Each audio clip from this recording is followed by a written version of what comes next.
Companion is a sci-fi horror comedy starring Sophie Thatcher and Jack Quaid as Iris and Josh, a couple on a weekend getaway with friends at a lakeside estate, which unravels into chaos after a billionaire's death sets off a chain of events leading to a shocking revelation for Iris and her friends.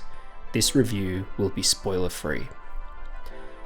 Do not watch the trailers for this film. This film is best viewed with as little knowledge as possible going in. The trailer spoils the larger premise of the film, which is annoying because I did see the trailer and I knew twists going in. The first 20 minutes plays as if you do not know a lot of the concepts, and they reveal them very cleverly, so it is best to go in blind. I thought that this movie looked cool aesthetically, but I am genuinely surprised that it is as good as it is.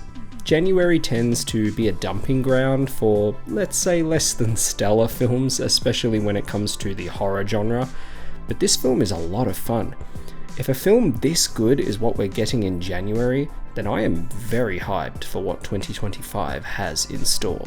It has become routine to have actors emerge in a horror film and then continue to be cast for that genre in the following years, struggling to sometimes get out of being typecast in horror films, see Finn Wolfhard for example.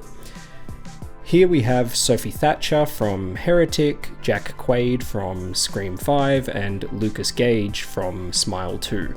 The cast also includes Megan Suri, Harvey Guillen, and Rupert Friend, and everyone does a great job, especially the two leads played by Thatcher and Quaid, who have good chemistry and are able to convey a range of emotions that can easily manipulate the audience. If you were intrigued by recent films like Don't Worry Darling and Blink Twice, but felt that they lacked the bite and nuance to drive their themes home, then this film may finally deliver some of those ideas for you. It has a similar style to those films, but it is a lot better than those films. It is very competently directed by Drew Hancock. With a 97-minute runtime, it flies by at a great pace. It is edited tightly, with each and every scene serving purpose, moving the story and characters forward. The film is shot pretty well also. The colours are rich for most of the runtime, but such as many recent horror films, darkly lit scenes or nighttime scenes tends to look a little flat and muddy. Overall, the film doesn't have incredible cinematography, but it's a good looking movie. Hancock's greatest skills lie in writing though.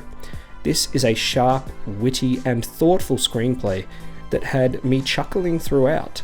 Not every joke lands, but enough of them do, and they make the whole experience extremely fun.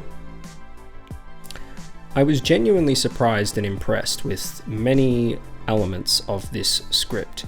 It's great at world building. It covers its tracks at every turn, crossing T's, dotting I's, as they say. It is well thought out. It isn't exactly subtle, but it manages to plant seeds throughout that you notice and store in your memory without the film becoming predictable. That's not easy to do. When setups are paid off, you find yourself thinking, I see, right, yeah, because they said that, yeah, okay, that's clever. That's sort of how you feel, you think it should have been easy to predict things, but it's just done in the right kind of way that you don't really notice the seeds that are being planted. They sit in the back of your mind, but you're not thinking, oh, that's going to come back up later. This is a sci-fi comedy more than a horror. The horror element manifests as violence more than scares. The film isn't scary, so if you're worried about that, don't be. The film is fun more than anything, and despite its light-hearted tone, it has some worthwhile messaging when all is said and done. I can't talk about the story and characters very much because I really do believe the less you know, the better. Trust me when I say that this is a great modern genre film that has a really fun and clever script and is worth your time. It has rich lore, diverse characters, good comedy, stimulating twists, and a perfect runtime. Go and see it for a date night. This film deserves your support in theaters. It is awesome.